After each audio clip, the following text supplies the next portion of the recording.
They walked into my office with smiles. They weren't carrying weapons, they were carrying laptops. And I knew immediately. This was going to be the most dangerous meeting of my presidency. Not because of what they brought, but because of what they wanted to take. 3 months ago, my office, the delegation arrives, United Nations Development Program, World Bank representatives, tech executives from corporations you'd recognize instantly if I named them. They said they had a gift, an opportunity, a chance to bring Burkina Faso into the future. They called it the Universal Digital Identity Initiative. 54 African nations already in discussions, billions of dollars in funding, infrastructure, technology, modernization, progress, everything a developing nation could want. All we had to do was say yes. I said, "Tell me what yes actually means." The lead negotiator smiled. Professional, practiced. He'd done this pitch dozens of times in dozens of countries. Every citizen gets enrolled. Simple process, quick, efficient. We scan fingerprints, capture facial recognition, record iris patterns, collect voice samples. All stored securely in the cloud. All linked to one identification number. All accessible through one mobile app. I said, "Where's the cloud?" "Distributed servers, multiple jurisdictions, maximum security." I said, "Which jurisdictions specifically?" "Primarily North America and Europe, backup facilities in Asia." I said, "So not Africa?" He paused. "Just a second." But I caught it. "Well, Mr. President, the infrastructure requirements are substantial. Africa doesn't currently have the capacity for..." I cut him off. "We don't have capacity because nobody builds capacity here. We don't have infrastructure because nobody invests in infrastructure here. We don't have technology because everyone sells us technology instead of teaching us to build it. So your solution to our lack of infrastructure is to store our most sensitive data on your infrastructure in your countries under your laws?" The room got quiet. But I wasn't done, because I'd read the document, all 73 pages. While they were expecting me to skim the executive summary, I was reading the fine print. The clauses they bury on page 47, the terms they hide in legal language on page 62, the liability waivers they slip into section 7.3.2. I said, "Who owns the data?" "The individual citizen, of course, but it's held in trust by the administering organizations for the citizen's benefit and protection." I said, "That's not ownership, that's custody with better marketing." He tried again. "It's a partnership model, Mr. President. Partnership requires equal power. Do I have equal power if you hold all the data and all the infrastructure? Do I have equal power if I can't audit your systems, can't regulate your protocols, can't enforce my own laws on servers I don't control?" Silence. I said, "What happens when we want to leave?" "Exit provisions would be negotiated during implementation." "That's not an answer. That's a delay. Answer now. What happens if 5 years from now I decide this system isn't serving my people and I want out?" He shifted in his chair. Just slightly. But I saw it. "These systems are designed for permanence, Mr. President. Discontinuation would disrupt critical services, banking, healthcare, government functions. Everything would be tied to this system, so exiting would tiptoes. Would destroy our country's functionality unless we stay dependent on you. That's not partnership. That's a trap with a smile and a handshake." The delegation exchanged glances. They weren't used to this. They were used to presidents who nodded, ministers who signed, governments that complied. I kept pushing, because every question revealed more truth, every answer exposed more control. "Who has access to the data?" "Only authorized personnel for legitimate purposes." "Define legitimate purposes." "As determined by the Multi-Stakeholder Governance Board." "Who sits on this board?" "Representatives from participating governments, implementing organizations, technical partners, civil society observers." "How many African representatives?" "Proportional to participation levels." "So we get outvoted in decisions about our own citizens' data. We get minority representation in governance of information about our own people. We get to watch while foreigners decide what's legitimate and what's not." He didn't answer that one. I leaned forward, looked him straight in the eye, and said what I'd been thinking since page 1 of their document. "Let me make sure I understand what you're actually asking. You want biometric data on every Burkina Faso citizen. You want to store it on servers we don't control in countries we don't govern under laws we didn't write. You want to link every aspect of our citizens' lives to a system we can't exit without catastrophic disruption. You want us to trust that you'll use this data responsibly even though we have no enforcement mechanism if you don't, and you want us to believe this is about helping us. The room froze. He tried to recover. Mr. President, surely you understand the benefits. Financial inclusion for the unbanked, efficient service delivery, reduced corruption, empowered citizens with digital access. I said, it's about control, total control, control over identity, over access, over participation, over existence itself in a digital world. And you're asking me to hand you that control voluntarily in exchange for efficiency. Digital identity is the future, Mr. President. Whether you participate or not, this is happening. You can shape it by joining or be left behind as it happens without you. That's when I knew. That's when I understood completely. That's when I saw the whole system for what it was. This wasn't about helping Africa. This was about controlling Africa. This was about replacing physical colonization with digital colonization. This was about building the infrastructure of permanent surveillance and calling it development assistance. I stood up. Get out of my office. They were shocked. Actually shocked. Mouths open, eyes wide, confused. Mr. President, surely you want to discuss this further. I've heard everything I need to hear. You came asking me to surrender sovereignty over my citizens' identities to foreign entities operating under foreign laws with foreign interests. You dressed it up in language about partnership and progress. But underneath the PowerPoint, it's colonization with better graphics. Get out. They left. Shaking hands, fake smiles, professional to the end. But they didn't give up. Because people like that never give up. Because systems like this don't stop at the first no. Because control is too valuable to abandon after one refusal. 2 weeks later, World Bank calls, our infrastructure loan, the one for roads and bridges and power plants, technical difficulties, concerns about our commitment to governance reforms. Approval might be delayed unless we demonstrate more openness to international best practices in public administration. I said, this is about the digital ID. No, these are separate issues evaluated independently. But countries implementing digital identity systems score higher on governance indicators, which influences lending decisions. Pause. It's one consideration among many, Mr. President. So if I implement your system, my loan gets approved. We can't make that guarantee, but it would certainly demonstrate commitment to modernization. I said, that's extortion dressed up as technical assessment. I hung up. 1 month later, 3 major NGOs operating in Burkina Faso, education programs, healthcare initiatives, agricultural projects, all receiving notices, their European funding was under review. Concerns about operating in environments that don't meet international standards for digital governance. The NGOs panicked, called me, sent delegations. What's happening, Mr. President? Why are our projects being threatened? I told them the truth. You're being used as leverage. Your work is being held hostage to force my compliance. Your beneficiaries are collateral damage in a pressure campaign to make me surrender. 2 months later, International Development Conference, Burkina Faso was scheduled to present our agricultural reforms, our education initiatives, our economic progress. Suddenly, no invitation. Space was limited. They had to prioritize countries demonstrating commitment to comprehensive development frameworks. Translation: countries that said yes. 3 months later, the video appears, viral within hours.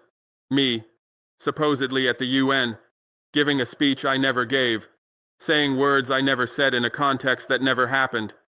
We are not your lab rats. Dramatic, powerful, defiant, perfect for social media, perfect for headlines, perfect for controlling the narrative. Except I never said it. Not like that, not there, not then. Deep fake. Manufactured. Created. They took footage from a different event, altered the audio, changed the context, and released it as real. And millions believed it. Billions of views, shared across continents, celebrated, analyzed, discussed. Why? Because they wanted to believe it, because it said what people wish their leaders would say, because it captured frustrations that are real even if the video wasn't. And that's when I understood their strategy completely. They didn't just want to pressure me privately. They wanted to control the narrative publicly. They created a fake dramatic moment so when I told the real boring bureaucratic truth, it would seem less compelling, less viral, less important. They were playing a game I didn't even know we were playing. But here's what they miscalculated. Here's where their strategy backfired. Here's what they didn't expect. I decided to tell the truth anyway. Not the dramatic fake version, but the real version. The complete version.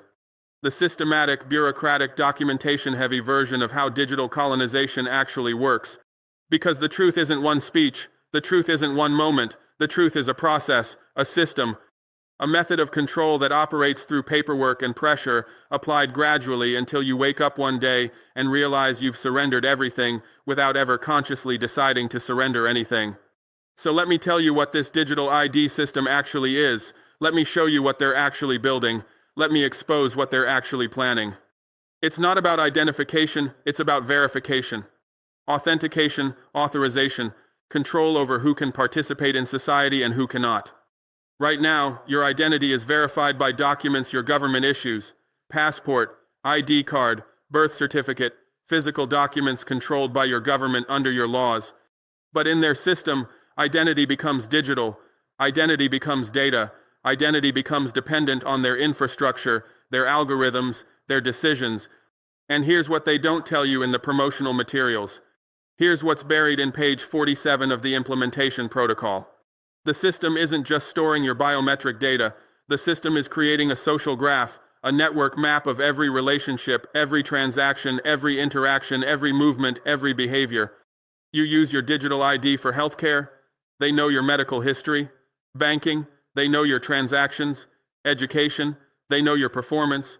Employment, they know your work history. Travel, they know your movements. Government services, they know everything.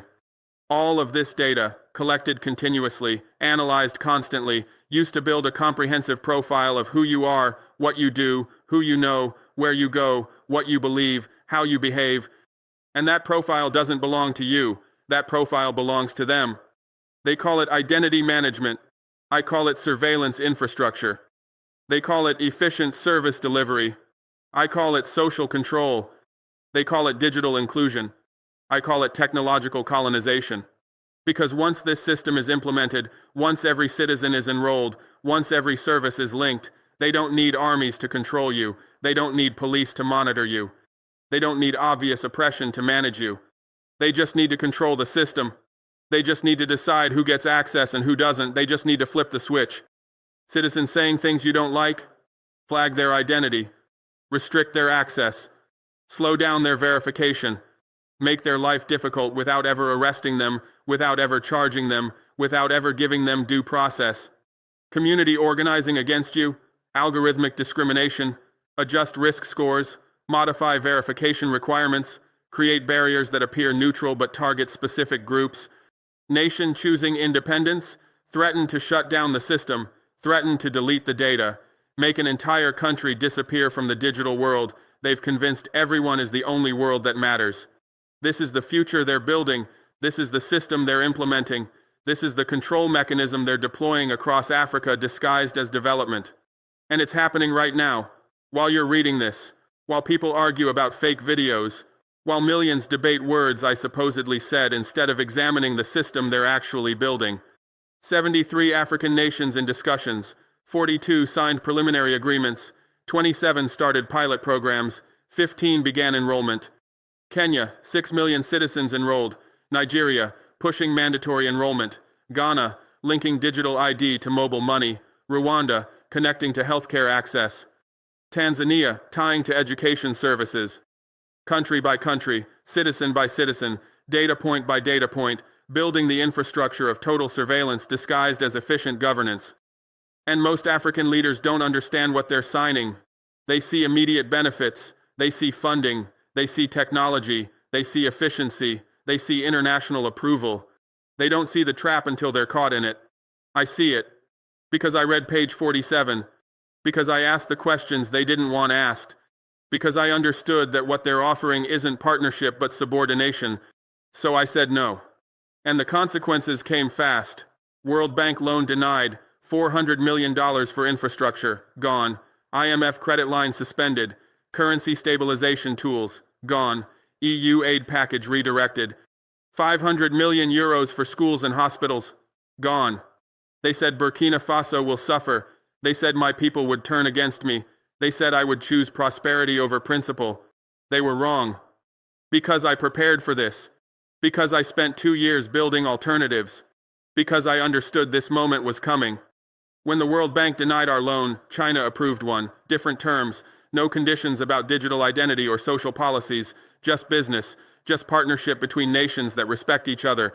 When the IMF suspended credit, Russia offered currency swaps. Economic cooperation without demanding we restructure society according to Western preferences. When Europe redirected aid, the Gulf states increased theirs. Saudi Arabia, UAE, Qatar, Turkey. Nations that understand maintaining cultural identity while pursuing development. Within 6 months, we replaced every dollar of Western funding. Within a year, more investment than we lost. Within 18 months, our economy growing faster than under the old aid-dependent model. Because we weren't just replacing funding, we were replacing the entire paradigm, from aid to investment, from dependency to partnership, from conditions to respect. And we did it without surrendering one fingerprint, without scanning one face, without enrolling one citizen in their surveillance system. But I didn't just replace their funding, I built our own system. A national digital identity program designed by Burkinabe technicians, operated by Burkinabe administrators, stored on Burkinabe servers, governed by Burkinabe laws. We hired our own engineers, Burkinabe engineers, African engineers, people who understand our context, who share our values, who answer to us, not foreign corporations. We recruited from universities. We brought back diaspora talent. We partnered with other African nations. We created a Pan-African technical team. And we discovered something revolutionary. Africa has the technical capacity to build these systems. We have the engineers. We have the programmers. We have the data scientists. What we've lacked isn't capability but opportunity. So we created opportunity, competitive salaries, meaningful work, a chance to build something that matters, not another app for Silicon Valley, but a system that serves African citizens, that strengthens African sovereignty, that proves African capability. And they came, from France where they worked for tech companies, from America where they were employed by corporations, from across Africa where they built foreign systems. They came because they wanted to build something real. We built our own data centers, not in North America, not in Europe, in Burkina Faso, on African soil, under African control, subject to African law. We purchased hardware, installed servers, established security protocols, built the physical foundation of digital sovereignty, and it cost money, significant money, money we could have spent on schools or hospitals, but we made the investment because sovereignty has a price, because independence requires infrastructure, because control demands capacity. We wrote our own code. We didn't license their software. We didn't adopt their platforms. We built from scratch, always owned by us, always controlled by us, always serving our interests. And we designed it differently. Privacy as default, not surveillance. Citizen control as foundation, not government control. Sovereignty as principle, not dependency. Every citizen owns their own data, not the government, not corporations, not international organizations. The citizen. Data stored encrypted. Citizen holds the encryption key. Government can request access for legitimate purposes defined by law. But citizen must consent, and citizen can revoke, and citizen can delete, and citizen can opt out without penalty. This is what digital identity should look like. This is what technology should serve. This is what innovation should achieve. Empowering citizens, strengthening sovereignty, enhancing privacy while enabling efficiency. And it's working. 5 million citizens enrolled voluntarily, 0 data breaches, 0 unauthorized access, 0 foreign control, complete national sovereignty. Other African nations are watching, other leaders are asking questions, other peoples are demanding similar systems, systems they control, systems they own, systems that serve them instead of surveilling them. This is what they feared. This is why they pressured me. This is why they manufactured that fake video. Because if Burkina Faso succeeds in building sovereign digital identity, it proves their system isn't necessary. It proves Africa can innovate without surrendering. It proves we can modernize without colonization. And that threatens everything. That undermines their strategy. That exposes their lie. They said we needed them. We proved we needed ourselves. They said we couldn't build it. We built it better. They said we'd fail without them. We succeeded despite them. Now let me address the fake video directly, the one still circulating, the 1 million still believe is real. I never gave that speech at the UN. I never stood at that podium. I never said those exact words in that exact context. The video is manufactured, deep fake technology. But here's what's complicated. Here's what makes this interesting. Here's why I haven't simply denounced it as false. The words they put in my mouth, the sentiment they fabricated, it's all essentially true. I didn't say it that way in that place at that time, but I believe it. I've said similar things. I do think we're being treated as lab rats. I do reject their digital colonization. I do stand for sovereignty. So the video is fake, but the message is real. The speech is manufactured, but the position is genuine. The moment never happened, but the conviction is authentic. So I've decided to do something different. I'm telling you the complete truth. The video is fake, but the fight is real. The speech is manufactured, but the resistance is genuine. The moment is fabricated, but the movement is authentic. Because this is bigger than one video. This is bigger than whether I said specific words at a specific time. This is about a system of control being implemented across Africa. This is about sovereignty being surrendered, one biometric scan at a time. This is about our children's futures being coded into algorithms we don't control. And whether I said those words at the UN or not, someone needs to say them. Someone needs to expose what's happening. Someone needs to resist what they're implementing. So yes, the video is fake, but the threat is real. The speech is manufactured, but the danger is genuine. The moment is fabricated, but the urgency is authentic. Right now, while you're reading this, they're enrolling more citizens, collecting more data, building more infrastructure, expanding more control. Right now, in Nairobi, officials are reviewing implementation timelines for mandatory digital ID. Right now, in Lagos, ministers are signing memorandums with international partners. Right now, somewhere in Africa, a president is meeting with World Bank representatives who are explaining how digital identity improves governance indicators which influence lending decisions. Right now, in villages across this continent, enrollment teams are setting up biometric scanners, telling people this is for their benefit, saying this will make services easier, promising reduced corruption, assuring everyone their data will be protected. And people are complying because they trust their governments, because they believe the promises, because they want the benefits, because they don't understand the implications. Right now, servers are being installed thousands of miles from Africa, storage systems configured to receive African biometric data, algorithms trained on African faces, infrastructure built to process millions of African identities through foreign-controlled platforms. Right now, contracts are being negotiated with clauses most leaders will never read. Legal frameworks established that prioritize system efficiency over citizen privacy. Governance structures created that give international organizations more control over African data than African governments have.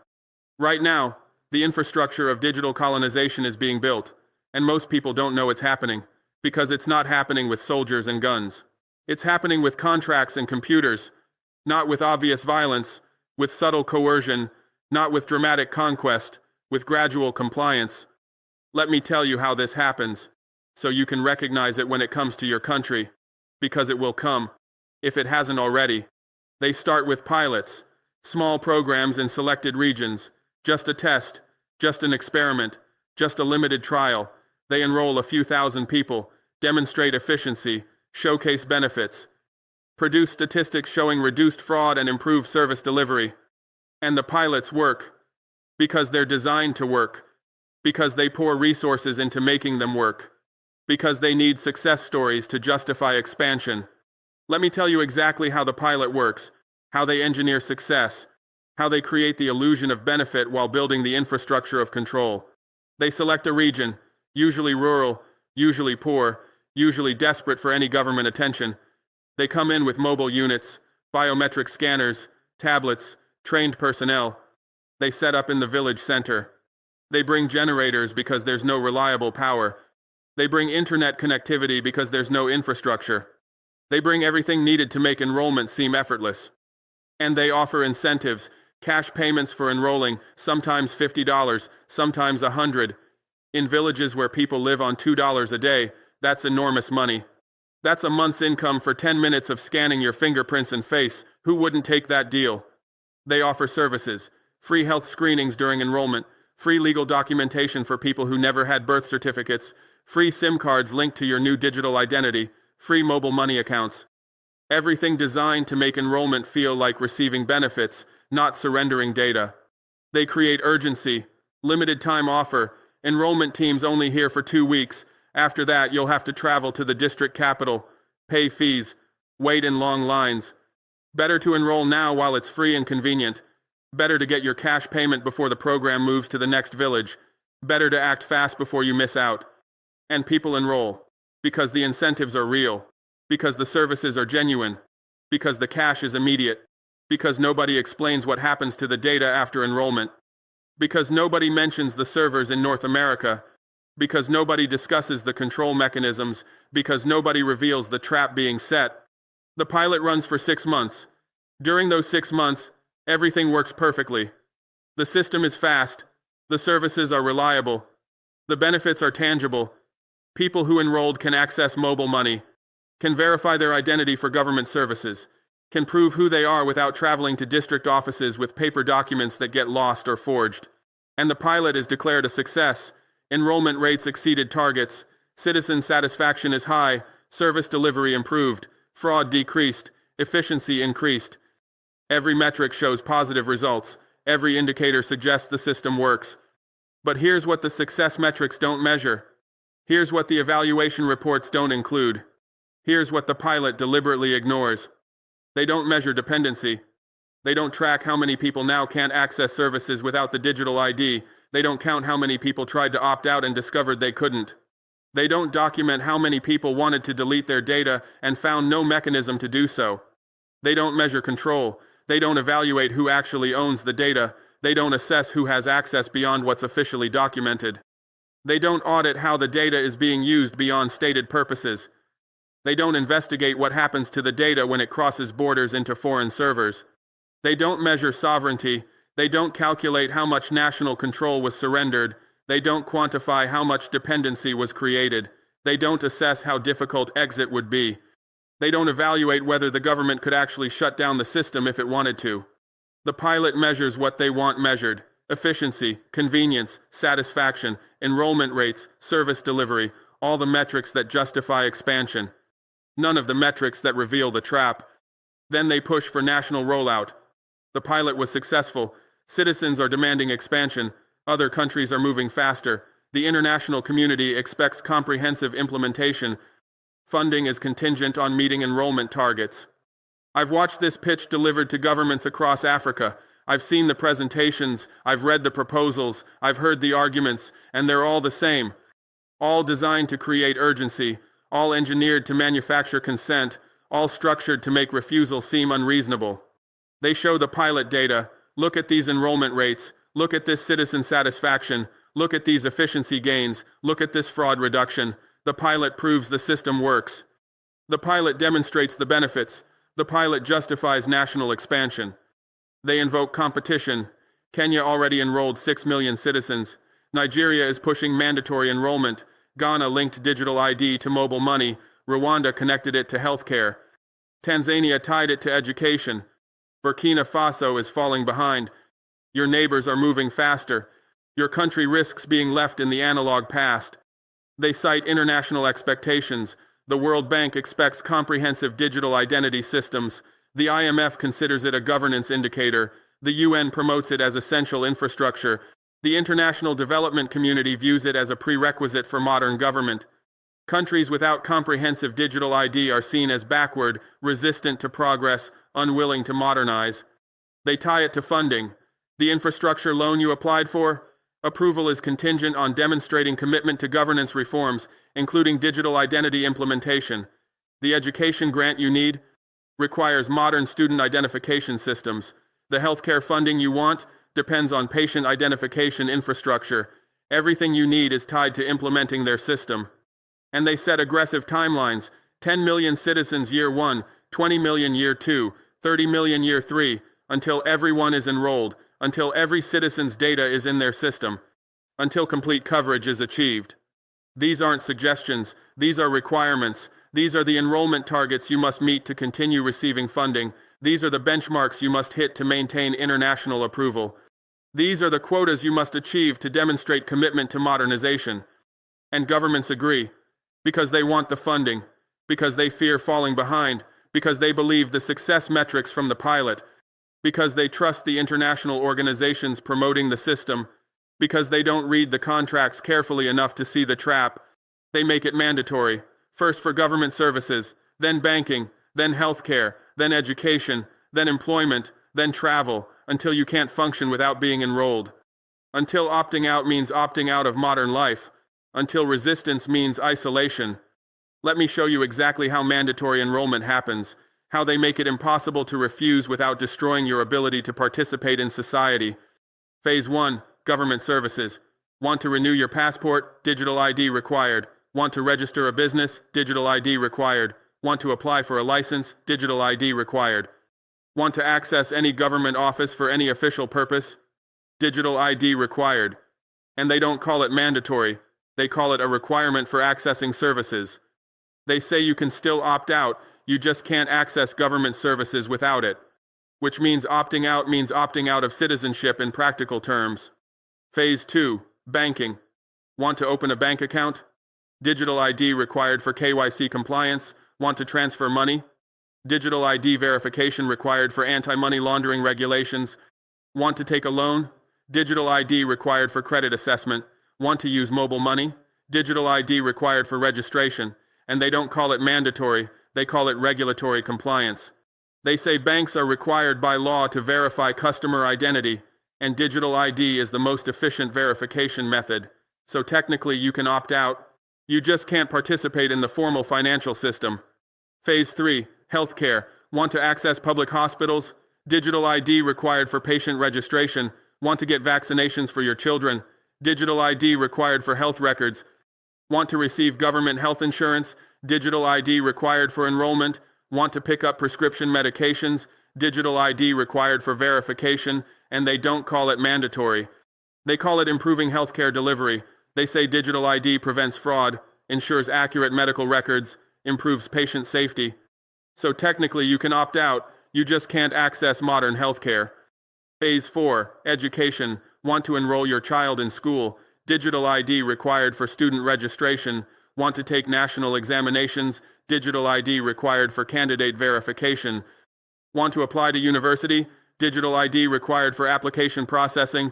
Want to access student loans? Digital ID required for eligibility assessment, and they don't call it mandatory. They call it modernizing education.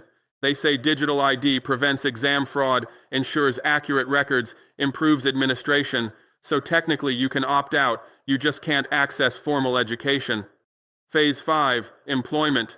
Want to apply for a job? Digital ID required for background checks. Want to get paid? Digital ID required for payroll processing. Want to access employment benefits? Digital ID required for verification.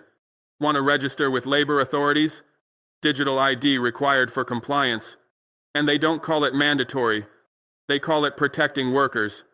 They say digital ID prevents exploitation, ensures proper compensation, improves labor rights enforcement, so technically you can opt out, you just can't participate in the formal economy. Phase 6. Travel. Want to board a domestic flight? Digital ID required for security screening. Want to travel between regions? Digital ID required at checkpoints. Want to cross borders? Digital ID required for immigration. Want to stay in hotels? Digital ID required for guest registration. And they don't call it mandatory, they call it enhancing security.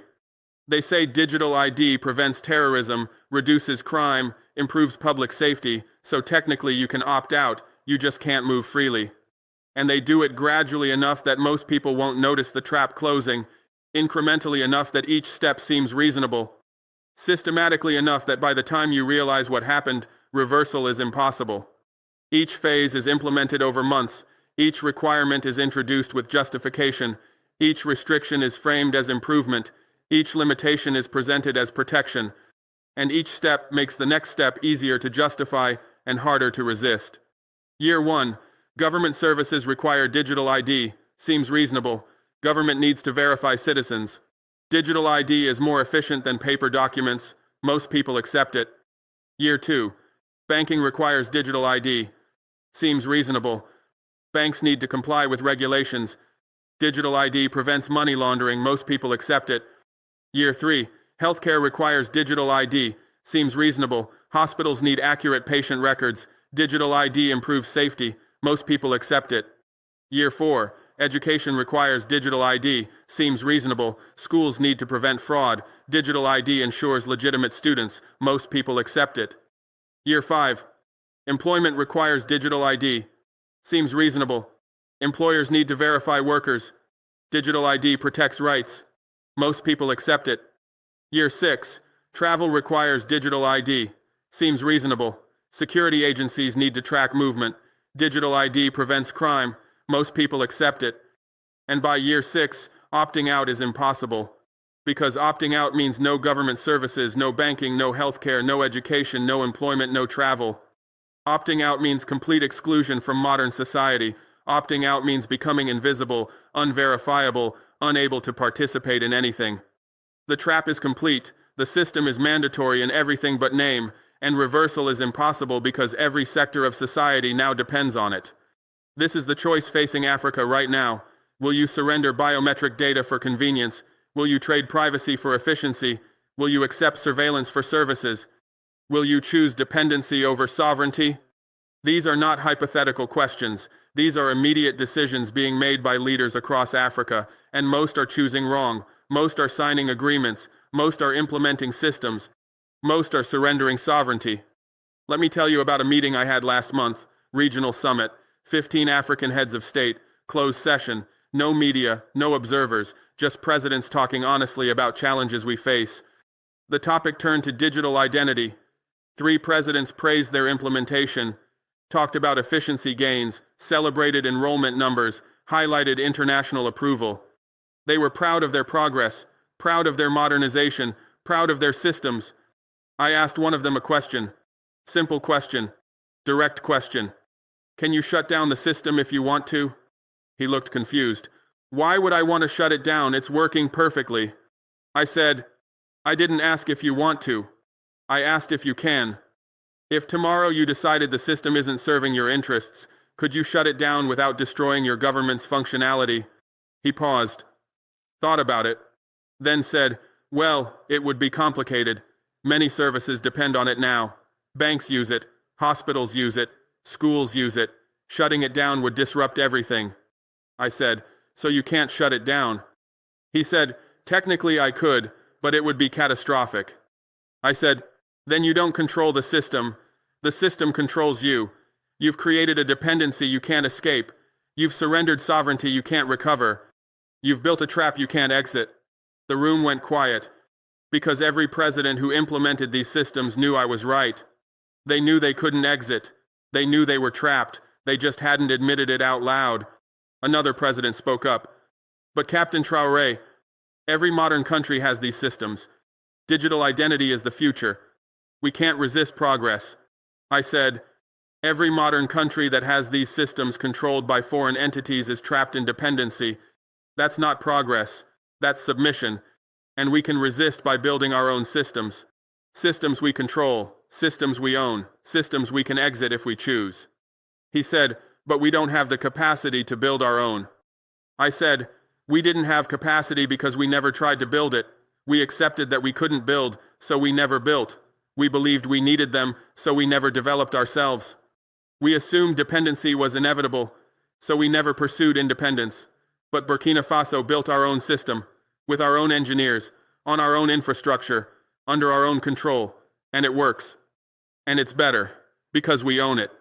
The room stayed quiet, because I'd said what everyone knew but nobody wanted to admit, that the systems they implemented aren't serving their interests, that the agreements they signed surrendered sovereignty, that the dependencies they created can't be escaped, that they chose convenience over control and now they're trapped, because they're told this is inevitable, they're told this is the future, they're told resistance is futile, they're told every developed country has these systems, they're told Africa needs to modernize, and they believe it. Because they want to believe it, because they want to be modern, because they want to be developed, because they want international approval. But they're not told the full truth. They're not told about control mechanisms embedded in these systems. They're not told about surveillance capabilities built into infrastructure. They're not told about dependency these systems create.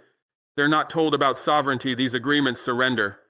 Let me tell you what they're not told. Let me expose what the promotional materials don't mention. Let me reveal what the contracts bury in technical language. They're not told that the algorithms analyzing their citizens' data are proprietary, black boxes they can't audit, systems they can't inspect, processes they can't verify. They're told the algorithms are sophisticated, advanced, cutting edge, but they're not told they're also opaque, unaccountable, and potentially discriminatory. They're not told that the data sharing provisions in the contracts allow the implementing organizations to share data with third parties for purposes defined by the implementing organizations.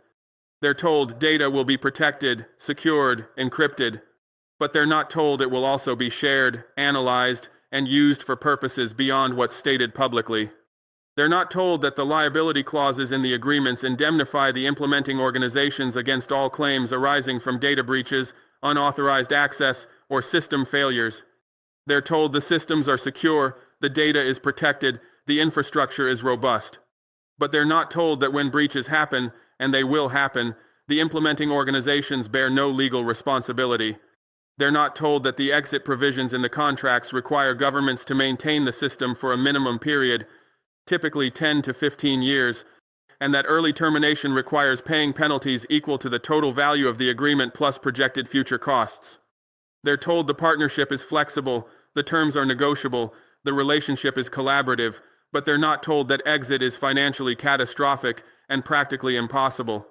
They're not told that the governance structures established by the agreements give implementing organizations veto power over changes to the system, modifications to the terms, or alterations to the data sharing provisions. They're told they'll have representation on governance boards, input into decision-making, voice in system management, but they're not told they'll be outvoted on every decision that matters. They're not told that every country that implemented comprehensive digital identity controlled by foreign entities discovered they can't exit without catastrophic disruption. They're not told that efficiency comes at the cost of autonomy. They're not told that convenience comes at the price of control. Kenya discovered this. 6 million citizens enrolled, system working efficiently. Then they wanted to modify data sharing provisions, wanted to restrict what information could be accessed by implementing organizations, wanted to require explicit consent for each data request. The implementing organization said no, said it would reduce system efficiency, said it would undermine the integrated approach, said it would violate the agreement. Kenya backed down because they couldn't afford to fight, because they couldn't risk system shutdown, because they were trapped. Nigeria discovered this, pushing mandatory enrollment numbers climbing rapidly. Then they wanted to audit the algorithms, wanted to verify they weren't discriminating against certain populations, wanted to inspect how risk scores were calculated. The implementing organization said no, said the algorithms were proprietary, said auditing would compromise security, said it would violate intellectual property protections. Nigeria backed down because they couldn't afford confrontation, because they couldn't risk losing international support, because they were trapped. Ghana discovered this. Digital ID linked to mobile money, millions of transactions flowing through the system. Then they wanted local data storage, wanted servers on Ghanaian soil under Ghanaian law, wanted to reduce dependency on foreign infrastructure. The implementing organization said no, said it would increase costs, said it would reduce efficiency, said it would require renegotiating the entire agreement. Ghana backed down because they couldn't afford the expense, because they couldn't risk service disruption, because they were trapped. They're not told what I'm telling you right now, that this is not about technology, this is about power, not about efficiency, about control, not about development, about domination. I'm telling you because someone needs to tell you, because someone needs to expose what's really happening, because someone needs to warn you before it's too late, because someone needs to show you alternatives exist, because someone needs to prove resistance is possible. I've seen the contracts they don't want you to see. I've read the clauses they don't want you to read. I've asked the questions they don't want you to ask. I've understood the implications they don't want you to understand. I've resisted the pressure they don't want you to resist. And I'm still standing. Burkina Faso is still sovereign. Our citizens' data is still under our control. We proved it's possible. We demonstrated it's achievable. We showed it's better. When they came to me with their Universal Digital Identity Initiative, I read all 73 pages. I questioned every clause. I challenged every assumption. I refused every term that compromised sovereignty, and when they wouldn't negotiate, I walked away. And when they applied pressure, I resisted. And when they threatened consequences, I prepared alternatives. And we built our own system, not their system adapted to our needs, but our system designed for our sovereignty, not their infrastructure with local branding, but our infrastructure under our control, not their platform with our data, but our platform serving our citizens. We hired Burkina Faso engineers. We trained them in sovereign technology principles. We taught them that systems encode values, that infrastructure determines independence, that code is political. We created a generation of technologists who build for Africa, not for foreign corporations. We built data centers on Burkina Faso soil. We installed servers we own. We established security protocols we control. We created infrastructure we can audit, inspect, modify, and if necessary, shut down. We built the physical foundation of digital sovereignty. We wrote code that prioritizes privacy over surveillance. We designed systems where citizens own their data, not governments or corporations. We created platforms where enrollment is voluntary, consent is required, and exit is possible. We built technology that serves people instead of controlling them. And it works.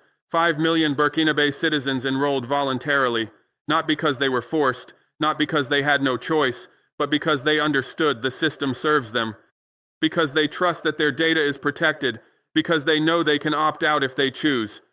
0 data breaches in 3 years of operation.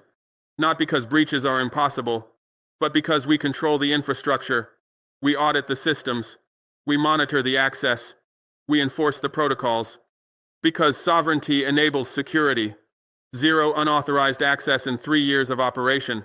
Not because people don't try, but because we control who has access. We verify every request. We audit every query. We track every use. Because ownership enables accountability. Complete national sovereignty over our citizens' identities, not partial, not conditional, not subject to foreign approval, complete, total, absolute. Because we built it ourselves, we own it ourselves, we control it ourselves. To every African citizen reading this, ask your government about digital identity programs, ask who controls the data, ask where it's stored, ask who has access, ask what happens if you opt out. Ask about exit provisions, ask who wrote the terms, ask who benefits from implementation. Don't accept vague answers. Don't accept reassurances. Don't accept promises. Demand specifics. Demand documentation. Demand transparency. Your government says the data is secure. Ask where the servers are located. Ask who has physical access. Ask what encryption is used. Ask who holds the keys. Ask what happens if servers are seized by foreign governments. Ask what protections exist against foreign intelligence agencies. Ask for specifics, not assurances. Your government says the system is efficient? Ask at what cost. Ask what sovereignty was surrendered. Ask what dependencies were created. Ask what exit provisions exist. Ask what happens if the system fails. Ask what alternatives remain. Ask for analysis, not marketing. Your government says citizens are satisfied? Ask who was surveyed. Ask what questions were asked. Ask what options were presented. Ask whether dissatisfied citizens could opt out. Ask whether concerns were documented. Ask whether complaints were addressed. Ask for data, not anecdotes. Ask to see the contract, not the summary, not the brochure, the actual contract, the legal document, the technical specifications, the implementation protocol, all of it. Because that's where truth lives, that's where real terms are written. That's where the trap is hidden. And if they won't show you, if they say it's confidential, if they claim it's too technical, if they insist you should trust them, then you know something is wrong. Then you know they're hiding something. Because legitimate agreements don't need to be hidden. Sovereign systems don't need to be secret. Beneficial programs don't need to avoid scrutiny. If your government can't show you the terms, it's because the terms reveal what they don't want you to know. To every African leader reading this, understand what you're signing before you sign it. Read the entire agreement. Consult independent experts. Consider long-term implications. Think about sovereignty, not just efficiency. I know the pressure you're facing. I know the incentives they're offering. I know the threats they're making. I've experienced all of it. I've faced all of it. I've resisted all of it. They'll offer you hundreds of millions in funding. They'll promise infrastructure development. They'll guarantee technical assistance. They'll provide training programs. They'll deliver equipment. They'll deploy experts. Everything you need to implement their system. Everything except sovereignty. Let me tell you exactly what they deliver. Let me show you what comes in those shipments. Let me expose what arrives with those experts. They deliver servers, pre-configured, pre-programmed, preloaded with software you didn't choose, operating systems you didn't select, security protocols you didn't design. They tell you it's turnkey, ready to deploy, plug and play. But what they don't tell you is those servers phone home. They don't tell you those systems report back. They don't tell you those configurations include backdoors, remote access, monitoring capabilities you never authorized. They deliver scanners, biometric equipment, fingerprint readers, facial recognition cameras, iris scanners, voice capture devices, all manufactured by their companies, all programmed with their software, all connected to their networks. They tell you it's state-of-the-art, latest technology, best available equipment. But what they don't tell you is who else has access. They don't tell you what other governments can tap into those systems. They don't tell you what intelligence agencies have backdoor access to equipment manufactured in their countries. They deliver software, licensed, not owned, proprietary, not open source, controlled by them, not by you. They tell you it's sophisticated, advanced, cutting edge. But what they don't tell you is you can't modify it, you can't audit it, you can't verify what it actually does beyond what they claim it does, you can't inspect the code. You can't examine the algorithms, you can't understand the processes, you just have to trust them, and trust is what they're asking you to give while taking everything you have. They deploy experts, technical advisors, system administrators, training specialists, implementation managers, all employed by them, all loyal to them, all reporting to them. They embed themselves in your government. They sit in your ministries, they access your systems, they handle your data, they train your staff to depend on them, and when they leave, and eventually they will leave, your systems stop working. Your staff can't maintain what they don't understand. Your government can't operate what they didn't build. This is what they deliver. Dependency disguised as assistance, control disguised as capacity building, colonization disguised as cooperation. Everything you need to implement their system, everything except sovereignty. They'll threaten to withdraw existing aid. They'll delay pending loans. They'll suspend development programs. They'll remove you from conferences. They'll exclude you from initiatives. They'll isolate you diplomatically. Everything they can do to force compliance. Everything except respecting your decision. I know because I experienced it. Every single threat, every form of pressure, every method of coercion. 2 weeks after I refused their digital ID system, the World Bank called. Our infrastructure loan, $400 million, approved 6 months earlier, signed and sealed, suddenly had problems. Technical problems, procedural problems, governance problems. They needed additional assessments. They needed updated documentation. They needed new guarantees. They needed time to review our commitment to international standards. I asked what standards. They said digital governance standards. I asked what that meant. They said countries implementing comprehensive digital identity systems demonstrate stronger governance frameworks. I asked if my loan was being held hostage to force digital ID implementation. They said no, of course not. These are separate issues evaluated independently, but they couldn't ignore the correlation between digital identity adoption and governance quality. I said that's extortion with bureaucratic language. They said that's an unfortunate characterization of a legitimate assessment process. I said call it whatever makes you sleep at night, but I see it for what it is, punishment for refusing to surrender sovereignty. 1 month later, the International Monetary Fund suspended our credit line, the one we used to stabilize currency during market volatility, the one that prevented inflation from destroying our economy during external shocks, the one that gave us breathing room when commodity prices collapsed, gone. Suspended pending review of our macroeconomic policies and commitment to structural reforms. I asked what reforms. They said modernization of government systems, including digital infrastructure and identity management. I asked if this was retaliation for refusing their digital ID program. They said no. These decisions are based on technical criteria and economic indicators, But digital identity is increasingly recognized as essential infrastructure for modern economies. I said, you're punishing my people because I won't give you control over their data. They said, we're encouraging best practices and international standards.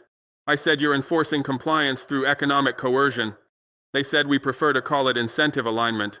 2 months later, the European Union redirected our aid package, 500 million euros, over 3 years. Schools, hospitals, roads, water systems, projects already planned, already designed, already budgeted, suddenly redirected to other countries. Countries that were more aligned with EU priorities. Countries that demonstrated stronger commitment to governance reforms. Countries that implemented comprehensive digital identity systems. I called the EU representative. I said, you're taking food from hungry children because I won't surrender sovereignty. He said, that's not how we would characterize it. I said, then how would you characterize taking away funding for schools and hospitals because I refuse to implement your surveillance system? He said the EU has limited resources and must prioritize countries demonstrating commitment to shared values and modern governance standards. I said shared values meaning surrender to your control, modern governance meaning submission to your systems. He said we prefer to call it partnership and cooperation. I said call it whatever helps you justify stealing from poor people to punish their president for refusing to betray them. 3 months later, I was uninvited from the African Development Summit, the one where I was scheduled to present our agricultural reforms, the one where we were supposed to showcase our education initiatives, the one where other African leaders would see what we accomplished without surrendering sovereignty. Suddenly, space was limited. Priorities had shifted. They needed to focus on countries implementing comprehensive development frameworks. I asked what frameworks.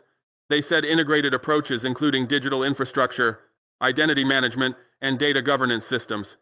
I asked if this was punishment for building our own sovereign digital ID instead of implementing theirs. They said no, it's about ensuring productive use of limited conference time by focusing on countries pursuing internationally recognized best practices. I said you're silencing me because my example threatens your narrative. They said we're curating content to maximize value for participants. I said you're preventing other African leaders from seeing that alternatives exist, that resistance is possible, that sovereignty can be maintained. They said we're managing a conference, not suppressing speech.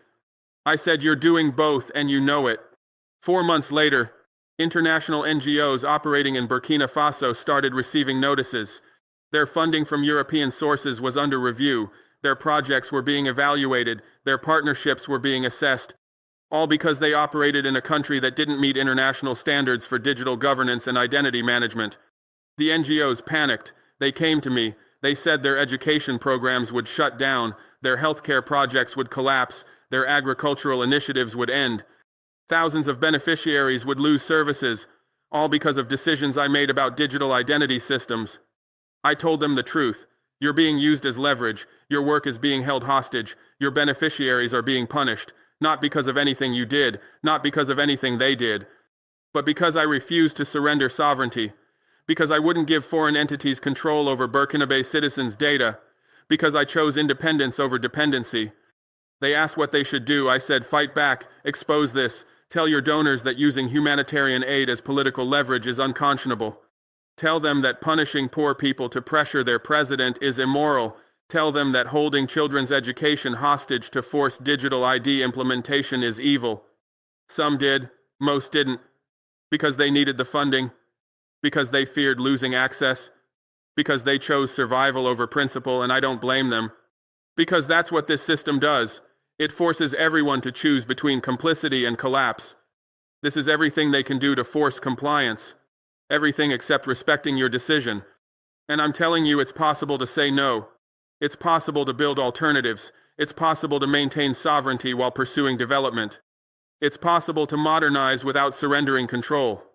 But you have to be willing to read contracts carefully, ask hard questions, reject terms that compromise sovereignty, walk away from deals that create dependency, face economic pressure, endure diplomatic isolation, accept international criticism. I read every page of their 73-page agreement, not the executive summary, not the promotional materials, every single page, every clause, every provision, every term, and I found what they buried, what they hid, what they hoped I wouldn't notice. Page 47, Section 6, Subsection 3. All biometric data will be processed through centralized servers operated by the primary technical partner for quality assurance and system integrity purposes. Translation: your citizens' data goes to their servers, not yours, theirs. Page 52, Section 8, Subsection 1. The administering organization maintains perpetual access rights to all enrolled data for audit, security, and improvement purposes. Translation: they can access your citizens' data forever, for any reason they define as legitimate, without your permission. Page 63, Section 11, Subsection 4. Participating governments indemnify implementing partners against all claims arising from data breaches, unauthorized access, system failures, or other security incidents. Translation: when your citizens' data gets stolen, and it will get stolen, you're legally responsible, not them, you. Page 68, Section 13, Subsection 2. Early termination of this agreement requires payment of liquidated damages equal to the total agreement value plus projected costs through the original term. Translation: if you want out, you pay them everything they would have made if you stayed, plus penalties. Exit is financially catastrophic. Page 71, Section 14, Subsection 5. All disputes arising from this agreement shall be resolved through arbitration in accordance with rules established by the International Chamber of Commerce, with proceedings conducted in Geneva, Switzerland. Translation: if you have problems, you don't go to your courts, you go to their courts, in their country, under their rules. Where you'll lose. This is what I found by reading carefully. This is what they hoped I wouldn't find. This is what most African leaders never see, because they don't read the whole contract. They read the summary. They trust the experts. They believe the promises. And they sign away sovereignty without understanding what they signed. I asked hard questions. Questions they didn't want asked. Questions that exposed their system. Questions that revealed their control. I asked who owns the data. They said the citizen. I asked who has custody. They said the administering organization. I asked what's the difference between ownership and custody if the owner can't access, control, or delete their own data without permission from the custodian. They couldn't answer that. I asked where the servers are. They said distributed across multiple jurisdictions. I asked which jurisdictions specifically. They said primarily North America and Europe. I asked why not Africa.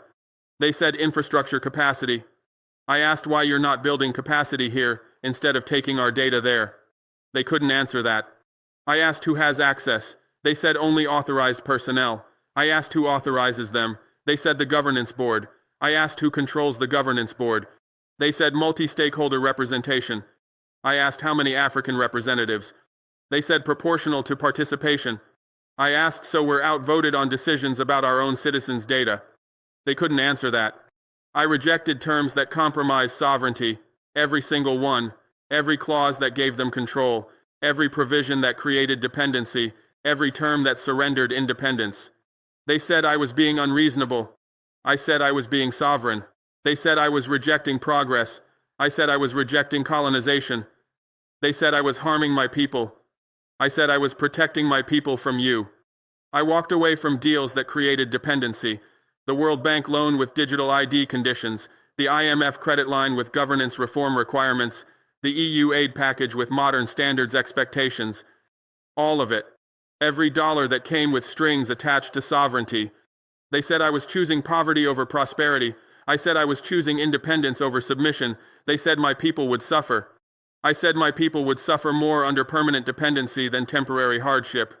They said I was being stubborn. I said I was being responsible. And then I faced economic pressure, real pressure, serious pressure, loans denied, credit suspended, aid redirected, projects canceled, funding withdrawn. Everything they threatened, they delivered. Our infrastructure development slowed, our currency became volatile, our budget tightened, our options narrowed, our room to maneuver shrank, and people noticed, people asked questions. People wondered if I made the right choice. I endured diplomatic isolation. Conferences I wasn't invited to. Summits I was excluded from. Meetings I wasn't included in. Initiatives I wasn't part of. The international community made clear that refusing their systems meant exclusion from their circles. Other African leaders stopped calling, regional organizations stopped consulting, international forums stopped inviting. The message was clear: comply or be isolated, surrender or be excluded, submit or be alone. I accepted international criticism, media articles calling me backward, opinion pieces suggesting I was anti-development, analysis claiming I was harming my people, commentary predicting Burkina Faso would fall behind, everything designed to pressure me into changing course. But I didn't change course, because I knew the alternative was worse. Because the alternative is worse. The alternative is signing agreements you don't understand, implementing systems you don't control, creating dependencies you can't escape, surrendering sovereignty you can't recover. I've watched other African leaders sign these agreements. I've seen what happened after. I've observed the trap closing. I've witnessed the sovereignty disappearing. I've documented the control increasing. They sign because they don't read carefully. They implement because they don't ask hard questions. They create dependencies because they don't understand the terms. They surrender sovereignty because they don't see the trap until it's too late. And 3 years later, they regret it. They realize they can't exit. They understand they don't control their own systems. They recognize they surrendered sovereignty they can't recover. But by then it's too late. The trap is closed. The dependency is complete. The sovereignty is gone. 3 years from now, you'll either control your own digital infrastructure or you'll be controlled by someone else's. You'll either own your citizens' data or someone else will own it. You'll either have sovereignty or you'll have efficiency purchased at the price of independence. This is not theoretical. This is not hypothetical. This is not distant future. This is 3 years, 36 months, 1 presidential term, 1 budget cycle, 1 implementation period. 3 years from now, either you built your own system or you implemented theirs. Either you trained your own engineers or you hired their experts. Either you installed your own servers or you used their infrastructure.